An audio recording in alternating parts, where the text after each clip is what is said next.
Good morning. അപ്പോൾ നമ്മൾ ഇന്ന് നോക്കാനായിട്ട് പോകുന്നത് നെക്സ്റ്റ് റീഡിങ് ഫ്രം ഫ്രിഞ്ചസിലെ നെക്സ്റ്റ് ചാപ്റ്റർ ആയിട്ടുള്ള ദ ഒബ്ജക്റ്റീവ്സ് റീസൊല്യൂഷൻ ജവഹർലാൽ നെഹ്റുവിൻ്റെ ദ ഒബ്ജക്റ്റീവ് റീസൊല്യൂഷൻസ് എന്ന് പറഞ്ഞിട്ടുള്ള ഒരു ചാപ്റ്ററാണ്. ഒബ്ജക്റ്റീവ്സ് എന്ന് പറഞ്ഞാൽ എന്താ?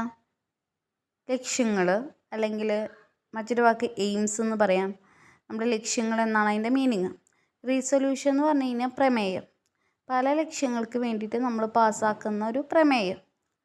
അതാണ് ദ ഒബ്ജക്റ്റീവ്സ് റീസൊല്യൂഷൻ എന്ന് പറയുന്നത്. ജവഹർലാൽ നെഹ്റുവിൻ്റെയാണ്. അപ്പോൾ ആദ്യം നമുക്ക് ഇൻട്രൊഡക്ഷൻ ഭാഗം നോക്കാം, നെഹ്റുവിനെ കുറിച്ച് നോക്കാം. Jawaharlal Nehru was born on 14th November 1889. So November 14th 1889 ജനനം. To Motilal Nehru and Swarup Rani. So father's name എന്താ? മോത്തിലാൽ നെഹ്റു. മദർ ആരാ?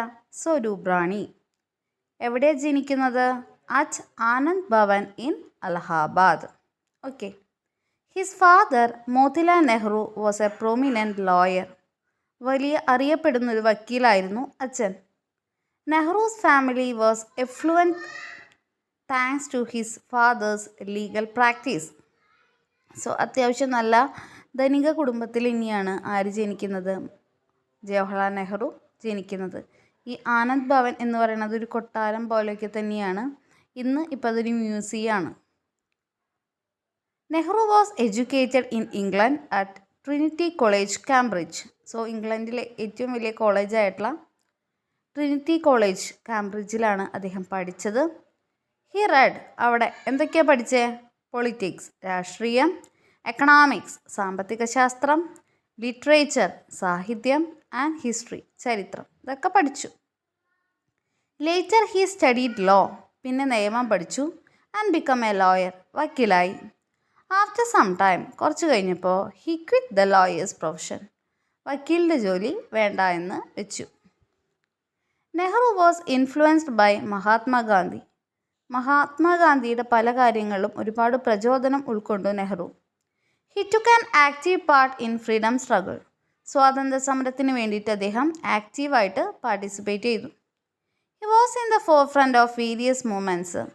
പല മൂവ്മെൻറ്റ്സിൻ്റെ മുന്നിൽ നിന്ന് നയിച്ചു. ഏതൊക്കെയാണ്? ആസ് നോൺ കോപ്പറേഷൻ മൂവ്മെൻറ്റ്, നിസ്സഹകരണ പ്രസ്ഥാനം, സോൾട്ട് സത്യാഗ്രഹ, ഉപ്പ് സത്യാഗ്രഹം, and quit India movement, quit India പ്രസ്ഥാനം ഒക്കെ അദ്ദേഹം നേതൃത്വം വഹിച്ചു. Nehru was arrested a total of 9 times by the British. ബ്രിട്ടീഷുകാർ തന്നെ ടോട്ടൽ ഒരു 9 പ്രാവശ്യമെങ്കിലും നെഹ്റുവിനെ അറസ്റ്റ് ചെയ്തിട്ടുണ്ടാവും. Nehru headed the interim government in 1946. Interim എന്ന് പറഞ്ഞു കഴിഞ്ഞാൽ ഇടക്കാല ഗവൺമെൻറ്. ഇപ്പോൾ ബ്രിട്ടീഷുകാർ പോയി ഇന്ത്യയിൽ നിന്ന്, പിന്നെ ഇന്ത്യക്കാരുടെയും ഒരു സ്വന്തമായി ഗവൺമെൻറ് വരുന്നതിനേക്കാൾ മുമ്പ് ഒരു ഇടക്കാല ഗവൺമെൻറ് ഉണ്ടായിരുന്നു. അത് നേതൃത്വം നൽകിയത് നെഹ്റു ആണ്. He became the first prime minister of India. ഇന്ത്യയുടെ ആദ്യത്തെ പ്രധാനമന്ത്രിയായി. Nehru died on 27th May 1964 of an heart attack. So അദ്ദേഹത്തിൻ്റെ മരണം ഹാർട്ട് അറ്റാക്ക് മൂലമായിരുന്നു. ആ ഡേറ്റാണ് പറയുന്നത്. He was 74. 74ാമത്തെ വയസ്സിലാണ് മരിച്ചത്. He was the prime minister of country till his death. മരണം വരെ ഇന്ത്യയുടെ പ്രധാനമന്ത്രിയായിരുന്നു. Nehru is the longest serving prime minister to the date. ഇന്ന് വരെയുള്ള കണക്ക് പ്രകാരം ഏറ്റവും കൂടുതൽ കാലം ഇന്ത്യയുടെ പ്രധാനമന്ത്രിയായിരുന്നത് നെഹ്റു ആണ്. 17 years, 17 വർഷം. നെഹ്റു ഈസ് ഹെയിൽഡ് ആസ്, നമ്മളെല്ലാവരും നെഹ്റുവിനെ വിളിക്കുന്നു, the architect of modern India, ആധുനിക ഇന്ത്യയുടെ ശില്പി എന്ന് നമ്മൾ അദ്ദേഹത്തെ വിളിക്കുന്നു. ഇത്രയധികം കാര്യങ്ങളൊക്കെ നമുക്ക് നെഹ്റുവിനെ കുറിച്ച് കുറച്ചധികം കാര്യങ്ങൾ അറിഞ്ഞിരിക്കണം. ഒരു എസ്സേ വരുമ്പോൾ അതിലൊക്കെ ആഡ് ചെയ്യാനായിട്ട് ഇത് സഹായിക്കും. നമുക്ക് നോക്കാം. കോൺസ്റ്റിറ്റ്യൂൻ്റ് അസംബ്ലി എന്നൊരു വാക്കുണ്ട്. എന്താ കോൺസ്റ്റിറ്റ്യൂൻ്റ് അസംബ്ലി? ദ കോൺസ്റ്റിറ്റ്യൂഷൻ എന്ന് പറഞ്ഞാൽ ഭരണഘടന. ഇവിടെ കോൺസ്റ്റിറ്റ്യൂൻ്റ് അസംബ്ലി എന്താണെന്നാണ് നോക്കാം. The Constituent Assembly of India was elected and had the power to frame the Constitution of India. ഇതൊരു അസംബ്ലിയാണ്. ഇത് എലക്ട് ചെയ്തിട്ടുള്ള മെമ്പേഴ്സ് അംഗങ്ങൾ അടങ്ങിയിട്ടുള്ളൊരു അസംബ്ലിയാണ്. ആ ഒരു അസംബ്ലിക്ക് അധികാരമുണ്ട് എന്തിന്? ഇന്ത്യൻ കോൺസ്റ്റിറ്റ്യൂഷനെ, ഇന്ത്യൻ ഭരണഘടനയെ ഉണ്ടാക്കാൻ അല്ലെങ്കിൽ ഫ്രെയിം ചെയ്യാനുള്ള പവർ, അധികാരമുള്ള ഒരു അസംബ്ലിനെയാണ് കോൺസ്റ്റിറ്റ്യൂവൻ്റ് അസംബ്ലി എന്ന് പറയുന്നത്. It also served as India's first parliament as an independent nation. അപ്പോൾ ഒരുപക്ഷെ ഇന്ത്യയുടെ ആദ്യത്തെ പാർലമെൻറ്റ് ആണ് എന്ന് വേണമെങ്കിൽ ഇതിനെ പറയാം. It had 299 elected members. തിരഞ്ഞെടുത്ത 299 അംഗങ്ങളുണ്ട്. Elections to elect members of constituent assembly were held in July 1946. ആ വർഷമാണ് അംഗങ്ങളെ തിരഞ്ഞെടുക്കാനുള്ള എലക്ഷൻ നടക്കുന്നത്. അത് പ്രകാരം 299 മെമ്പേഴ്സിനെ, അംഗങ്ങളെ കോൺസ്റ്റിറ്റ്യൂവൻ്റ് അസംബ്ലിയിലേക്ക് തിരഞ്ഞെടുത്തു. The first meeting of the constituent assembly. Constituent അസംബ്ലിയുടെ ആദ്യ മീറ്റിംഗ് ടുക്ക് പ്ലേസ് ഇൻ, എപ്പോഴാണ് നടന്നത്? December 1946. It's first session was December 9. Okay, ആ ഒരു വർഷമാണ് അവിടെ പറയുന്നത്. നോക്കുക കേട്ടോ. ഇനി objective resolution was introduced in the constituent assembly. Nehru ആണ് ഒബ്ജക്റ്റീവ് റീസൊല്യൂഷൻസ് കൊണ്ടുവരുന്നത്. നമ്മളൊരു ഭരണഘടന, നമുക്കറിയാം ലോകത്തിലെ ഏറ്റവും വലിയ തയ്യാറാക്കിയ ഭരണഘടനയാണ് ഇന്ത്യയുടെ. അപ്പം അങ്ങനെ ഒരു ഭരണഘടന നമ്മൾ ഉണ്ടാക്കുമ്പോൾ അതിലെന്തൊക്കെയാണ് ഉൾപ്പെടുത്തേണ്ടത്, അല്ലെങ്കിൽ നമ്മുടെ ലക്ഷ്യങ്ങൾ എന്തായിരിക്കണം, എന്തൊക്കെ കാര്യങ്ങളാണ് നമ്മുടെ രാജ്യത്തിന് വേണ്ടി നമ്മൾ ചെയ്യേണ്ടത്, ഏതൊക്കെ ലക്ഷ്യങ്ങൾ നമുക്ക് നേടണം എന്നൊക്കെയുള്ള നെഹ്റുവിൻ്റെ ഒരു ലിസ്റ്റ്, ലക്ഷ്യങ്ങളുടെ ഒരു ലിസ്റ്റ്, ഒരു പ്രമേയമാണ് ഒബ്ജക്റ്റീവ് റീസൊല്യൂഷൻ എന്ന് പറയുന്നത്. ഇത് നെഹ്റുവാണ് കൊണ്ടുവരുന്നത്. അദ്ദേഹമാണ് ഇൻട്രൊഡ്യൂസ് ചെയ്യുന്നത്. ആർക്ക് മുന്നാണ് ഇൻട്രൊഡ്യൂസ് ചെയ്യുന്നത്? കോൺസ്റ്റിറ്റ്യൂവൻ്റ് അസംബ്ലിക്ക് മുന്നിലാണ് ഇൻട്രൊഡ്യൂസ് ചെയ്യുന്നത്. കാരണം ആ ഒരു കോൺസ്റ്റിറ്റ്യൂവൻ്റ് അസംബ്ലിക്കാണ് ഇന്ത്യ ഭരണഘടന ഫ്രെയിം ചെയ്യാനുള്ള അവകാശമുള്ളത്. അതുകൊണ്ട് തന്നെ കോൺസ്റ്റിറ്റ്യൂവൻ്റ് അസംബ്ലിക്ക് മുൻപിലാണ് ഇത് വെക്കുന്നത്. ഒബ്ജക്റ്റീവ് റെസൊല്യൂഷൻ നെഹ്റു വെക്കുന്ന ഡേറ്റ് എന്ന് പറയുന്നത് 5th ഡേ ഡിസംബർ 13, 1946 വെക്കുന്നത്. അപ്പം അത്ര കാര്യങ്ങൾ മനസ്സിലാക്കുക. ഓക്കെ, അതായത് നമുക്കറിയാം ഫസ്റ്റ് സെഷൻ സ്റ്റാർട്ട് ചെയ്യുന്ന ഡിസംബർ 9 പറഞ്ഞു. അപ്പം അതിനുശേഷം ഒരു 5 days കഴിഞ്ഞിട്ട് ഡിസംബർ 13 5th ഡേയിലാണ് ഈ ഒബ്ജക്റ്റീവ് റീസൊല്യൂഷൻ വെക്കുന്നത്. ഓക്കെ, അത്ര കാര്യങ്ങൾ മനസ്സിലാക്കുക. ഇനി ഈ ഒരു കോൺസ്റ്റിറ്റ്യൂവൻ്റ് അസംബ്ലി ഫ്രെയിം ചെയ്തു, അങ്ങനെ ഇന്ത്യൻ ഭരണഘടന വന്നു. എന്നാൽ ഇന്ത്യൻ ഭരണഘടന വരുന്നത് ഓൺ 26th November 1949 ഭരണഘടന വരുന്നത്. ഈ ഒരു കോൺസ്റ്റിറ്റ്യൂഷൻ ഡേ, ഭരണഘടനാ ദിനം, ഈ സെലിബ്രേറ്റഡ് ഇൻ ഇന്ത്യയിൽ ആഘോഷിക്കുകയാണ്. എന്നാണ്? 26th November നമ്മളത് ആഘോഷിക്കുന്നത്. Every year to commemorate the adoption of constitution of India. ഇന്ത്യയുടെ ഭരണഘടന ഏറ്റെടുത്തതിൻ്റെ ഒരു ദിവസമായിട്ട്, കോൺസ്റ്റിറ്റ്യൂഷൻ ഡേ ആയിട്ട്, ഇന്ത്യ ഭരണഘടനാ ദിനമായിട്ട് നമ്മളത് November 26 എല്ലാ വർഷവും നമ്മൾ ആചരിക്കും. ഇനി റീസൊല്യൂഷൻ എന്നൊരു വാക്ക് കണ്ടു. എന്താ റീസൊല്യൂഷൻ? റീസൊല്യൂഷൻ എന്ന് പറഞ്ഞൊരു പ്രമേയമാണെന്ന് പറഞ്ഞു. ആ റീസൊല്യൂഷൻ ഈസ് എ ഫേം ഡിസിഷൻ, ഒരു ഉറച്ച തീരുമാനമാണ്. പിന്നെ അതിലൊരു മാറ്റവും ഉണ്ടാവില്ല. ഒരു ഉറച്ച തീരുമാനത്തെയാണ് നമ്മൾ റീസൊല്യൂഷൻ എന്ന് പറയുക. സാധാരണയായിട്ട് ആ ഉറച്ച തീരുമാനം ഒരു കമ്മിറ്റിയാണ് എടുക്കുക. ടു ഡൂ സംതിങ്, ചിലപ്പോൾ എന്തെങ്കിലും കാര്യം ചെയ്യാനായിരിക്കും. Or not to do something, ചിലപ്പോൾ ചെയ്യാതിരിക്കാനായിരിക്കും. ചെയ്യാനാണെങ്കിലും ചെയ്യാതിരിക്കാനാണെങ്കിലും ഒരു കമ്മിറ്റി എടുക്കുന്ന ഫേം ഡിസിഷനെ, ഒരിക്കലും മാറാത്ത ഉറച്ച തീരുമാനത്തെയാണ് നമ്മൾ റീസൊല്യൂഷൻ എന്ന് പറയുന്നത്. ഞാൻ പറഞ്ഞു, ഒബ്ജക്റ്റീവ് റീസൊല്യൂഷൻ എന്ന് പറയുന്നത് ഒരു തീരുമാനമാണ്. കോൺസ്റ്റിറ്റ്യൂവൻ്റ് അസംബ്ലി എടുത്ത തീരുമാനമാണ്. ഒരിക്കലും മാറാത്തൊരു ഫേം ഡിസിഷനാണത്. എന്തിനു വേണ്ടിയിട്ട്? ടു ഡ്രാഫ്റ്റ് ചെയ്യാൻ, അഡോപ്റ്റ് ഏറ്റെടുക്കാൻ, ആൻഡ് ഇംപ്ലിമെൻറ്റ് എന്ന് പറഞ്ഞാൽ എന്താ? പ്രാബല്യത്തിൽ വരുത്താൻ. A constitution four independent India, സ്വതന്ത്ര ഇന്ത്യക്ക് വേണ്ടിയിട്ട് ഒരു ഭരണഘടന ഉണ്ടാക്കാനുള്ള ഉറച്ച തീരുമാനം ഉൾക്കൊള്ളുന്ന ഒരു പ്രമേയം, ലക്ഷ്യങ്ങൾ ഉൾക്കൊള്ളുന്ന ഒരു പ്രമേയം അല്ലെങ്കിൽ ഉറച്ച തീരുമാനത്തെയാണ് നമ്മൾ ഒബ്ജക്റ്റീവ് റീസൊല്യൂഷൻ എന്ന് പറയുക. ഓക്കെ, അപ്പോൾ അതിൽ നമുക്ക് 8 എണ്ണമാണ് ഒബ്ജക്റ്റീവ് റീസൊല്യൂഷൻ്റെ 8 points നമുക്ക് പഠിക്കാനുള്ളത്. കാണുമ്പോൾ നമുക്ക് ടെക്സ്റ്റിൽ നമുക്ക് കാണുമ്പോൾ വളരെ ലെങ്ത്തും ടഫ് കോംപ്ലക്സ് ആയിട്ട് തോന്നുമെങ്കിലും പോയിൻറ്റ്സ് ഒക്കെ വളരെ ഈസിയാണ്. നമുക്ക് നോക്കാം കേട്ടോ. അതിൻ്റെ ഒരു ഷോർട്ടായിട്ടുള്ള ഒരു ഭാഗം കൂടെ ഞാൻ ഒരുമിച്ച് നോക്കാം നമുക്ക്, അപ്പോൾ എളുപ്പമാണ്. ഫസ്റ്റ് പോയിൻ്റ് എന്താ?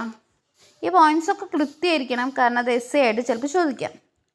ഒന്നാമത്തെ point, the constituent assembly declares its firm and solemn resolve to proclaim India as an independent sovereign republic and to draw up for her future governance a constitution. എന്ന് പറഞ്ഞാൽ എന്താ? കോൺസ്റ്റിറ്റ്യൂവൻ്റ് അസംബ്ലി പ്രഖ്യാപിക്കുകയാണ്. എന്താ പ്രഖ്യാപിക്കുന്നത്? അതിൻ്റെ ഉറച്ച തീരുമാനം പ്രഖ്യാപിക്കുകയാണ്. അങ്ങനെ വിളംബരം ചെയ്യാണ്. പ്രൊക്ലെയിം എന്ന് പറഞ്ഞാൽ വിളംബരം ചെയ്യുക. അങ്ങനെ ഒരു ഉറച്ച തീരുമാനം എടുത്ത് ഇന്ത്യൻ കോൺസ്റ്റിറ്റ്യൂവൻ്റ് അസംബ്ലി ഒരു കാര്യം എന്താണ് പ്രൊക്ലെയിം ചെയ്യുക എന്ന് പറഞ്ഞാൽ വിളംബരം ചെയ്യുകയാണ്. എന്താണത്? ഇന്ത്യ എന്ന് പറയുന്നത് സ്വതന്ത്രമായിട്ടുള്ള, സോവറിൻ എന്ന് പറഞ്ഞാൽ എന്താ? പരമാധികാരമുള്ള, റിപ്പബ്ലിക്കായിട്ടുള്ള ഒന്നാണ്. And to draw up for her future, അതുകൊണ്ട് തന്നെ ഇന്ത്യയുടെ ഭാവിക്ക് വേണ്ടിയിട്ട് for her future governance a constitution, അതിൻ്റെ പിന്നീടുള്ള ഭരണത്തിന് വേണ്ടിയിട്ട്, ഭാവിയിലുള്ള ഭരണത്തിന് വേണ്ടിയിട്ട് എന്തായാലും എന്ത് വേണം? ഒരു കോൺസ്റ്റിറ്റ്യൂഷൻ വേണം, ഒരു ഭരണഘടന വേണം. അപ്പോൾ ഇന്ത്യ എന്ന് പറയുന്നത് ഞാൻ പറഞ്ഞു സ്വതന്ത്രമായിട്ടുള്ള, പരമാധികാര, റിപ്പബ്ലിക്കായിട്ടുള്ള ഒരു ഡെമോക്രാറ്റിക് ആയിട്ടുള്ള രാജ്യമാണ്. അപ്പോൾ അതിൻ്റെ ഭാവിയിലുള്ള ഭരണത്തിന് വേണ്ടിയിട്ട് ഒരു കോൺസ്റ്റിറ്റ്യൂഷൻ വേണം, ഒരു കോൺസ്റ്റിറ്റ്യൂഷൻ നിർബന്ധമാണെന്നുള്ള ഉറച്ച തീരുമാനം എടുക്കുകയാണ് ഇന്ത്യയുടെ കോൺസ്റ്റിറ്റ്യൂവൻ്റ് അസംബ്ലി. അതാണ് ഒന്നാമത്തെ പോയിന്റ്. രണ്ടാമത്തെ പോയിന്റ് എന്താ? Wherein the territories that now comprise British India, the territories that now form Indian states. എന്ന് പറഞ്ഞാൽ എന്താ?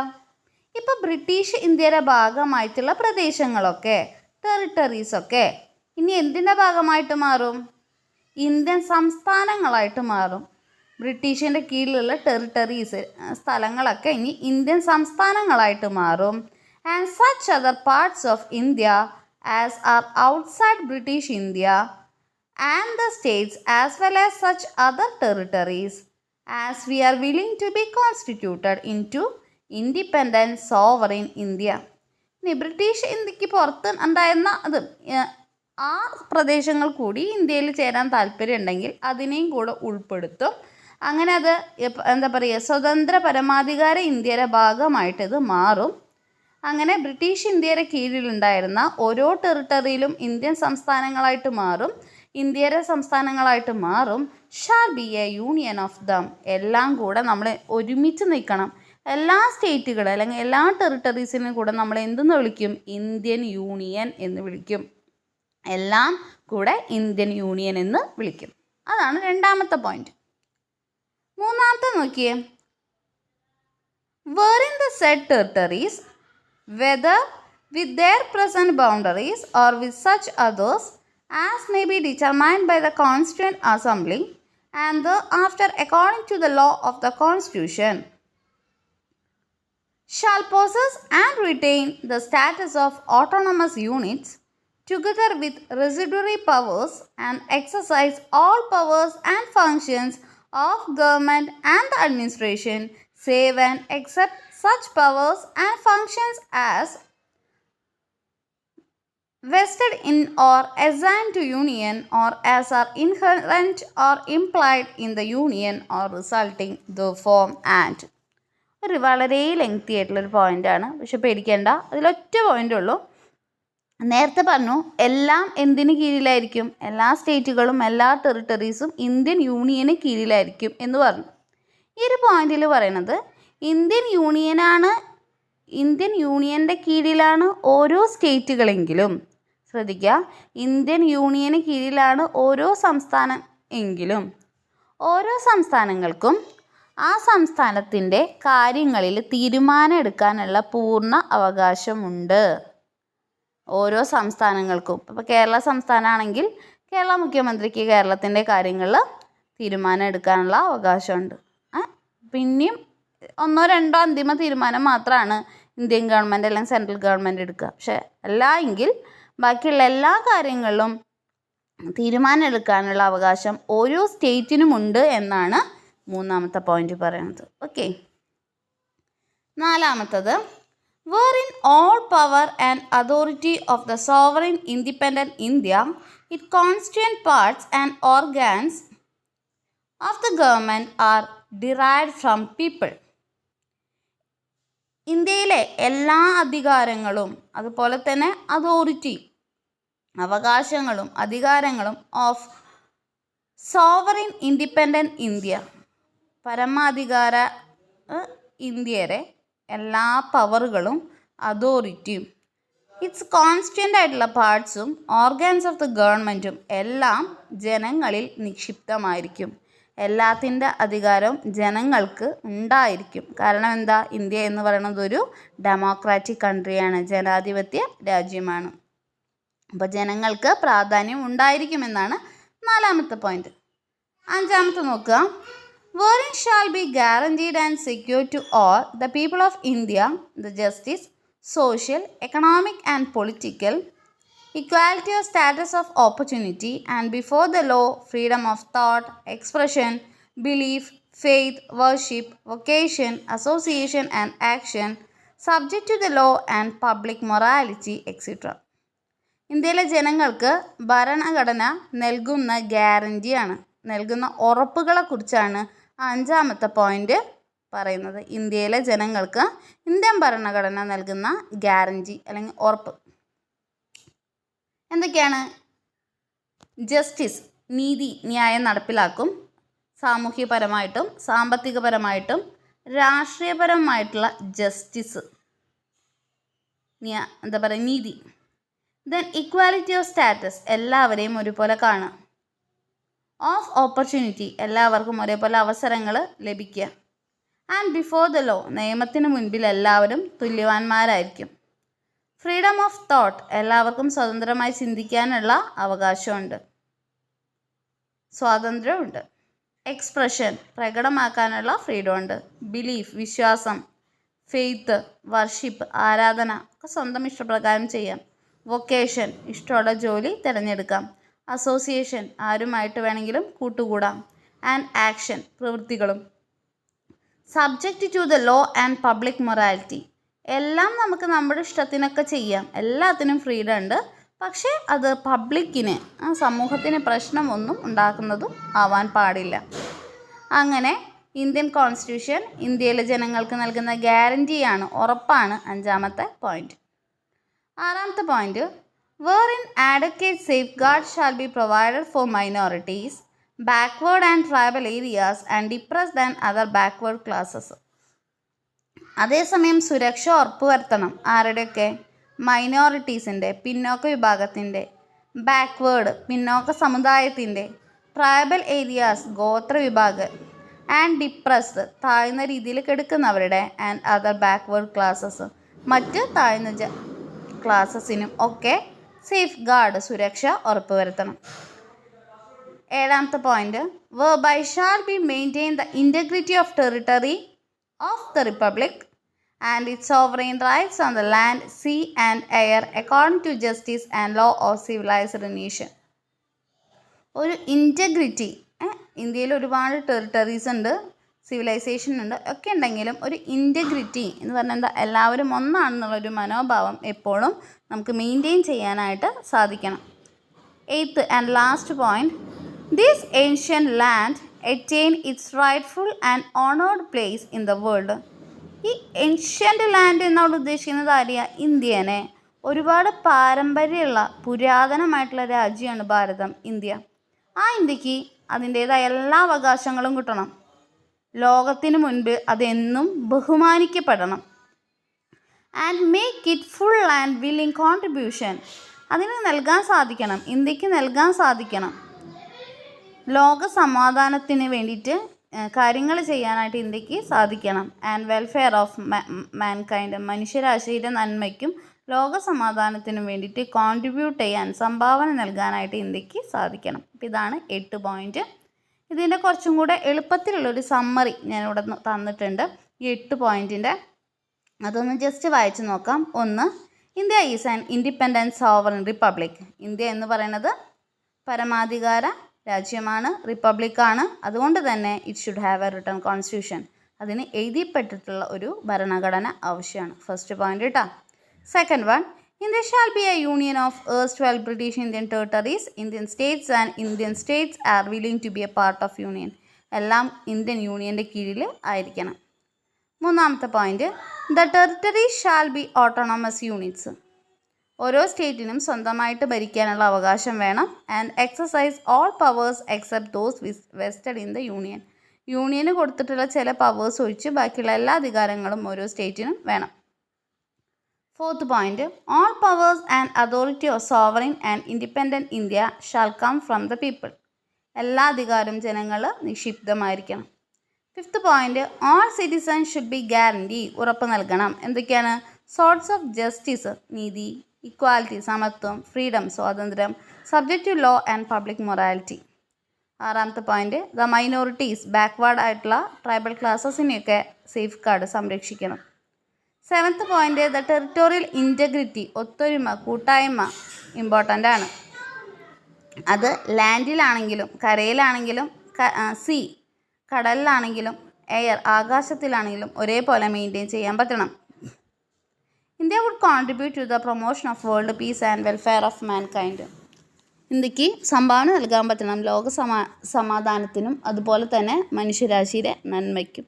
അപ്പോൾ നിങ്ങൾ ഈ ഒരു 8 പോയിൻറ്റ്സ്, ഈ സമ്മറി കൊടുത്തുള്ള 8 പോയിൻറ്റ്സ് നിങ്ങൾ കാണാതെ പഠിക്കുക കേട്ടോ, ആവശ്യം വരും. ഇനി അതിൻ്റെ ഒരു കൺക്ലൂഷനിലേക്ക് കിടക്കുകയാണ്. This resolution was introduce. ഞാൻ പറഞ്ഞ പോലെ ഈ ഒരു പ്രമേയം ഇൻട്രൊഡ്യൂസ് ചെയ്യുന്നത് 5th ഡേയിലാണെന്ന് പറഞ്ഞു. കോൺസ്റ്റിറ്റ്യൂവൻ്റ് അസംബ്ലിയിലെ ആദ്യ സെഷനിലാണ്. The real work of this assembly, ശരിക്കും പറയുകയാണെങ്കിൽ ഈ ഒരു കോൺസ്റ്റിറ്റ്യൂവൻ്റ് അസംബ്ലിയിലെ ലക്ഷ്യം തന്നെ എന്തായിരുന്നു? ഈസ് ടു ഗിവ് ഷേപ്പ്, ഒരു ഷേപ്പ് കൊടുക്കലാണ്. നമ്മുടെ രാജ്യത്തിൻ്റെ സ്വപ്നം എന്താണ്, അല്ലെങ്കിൽ നമ്മുടെ രാജ്യം എന്താണ് ആഗ്രഹിക്കുന്നത് എന്നതിന് ഷേപ്പ് കൊടുത്ത് അങ്ങനെ ഒരു റിട്ടൺ കോൺസ്റ്റിറ്റ്യൂഷൻ ഉണ്ടാക്കാൻ ഉള്ള ആ ലക്ഷ്യത്തിലേക്ക് എത്താനുള്ള ഒരു പ്രമേയമായിരുന്നു ഇത്. But before that some indication going to should be given.